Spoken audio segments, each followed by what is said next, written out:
the heart of the Dublin diocese, Catholic clergy together with its young worshippers. For the Church, a vital relationship, but a relationship which for years hid a dark secret of a trust broken, now brought to light in a report 3 years in the making. The report uncovers decades of horrific abuse suffered by hundreds of children at the hands of 46 priests here in Dublin.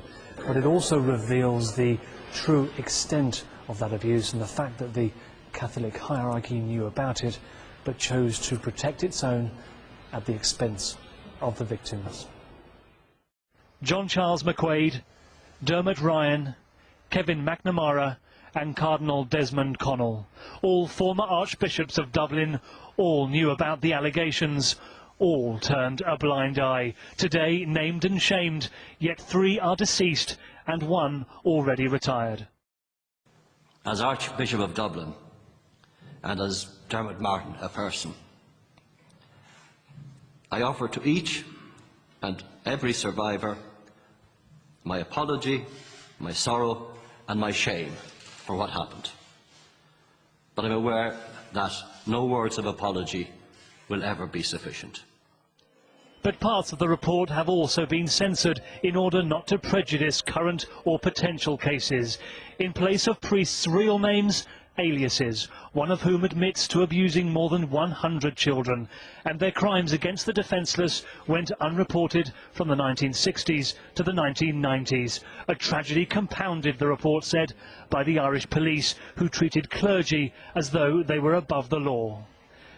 Those abused by Dublin's priests say the report is woefully overdue.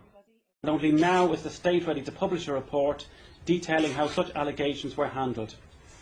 This inability to respond more efficiently does not say much for the state's attitude to the protection, welfare and rights of children. Those who turn a blind eye to these offences are as much a part of the problem as those who actually commit them.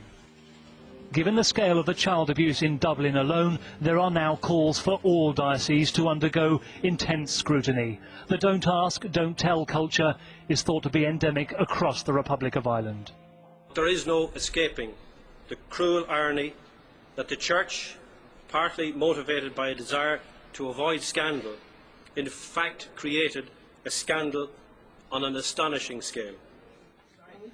Justice, to some degree at least, for those who suffered at the hands of Dublin's clergy.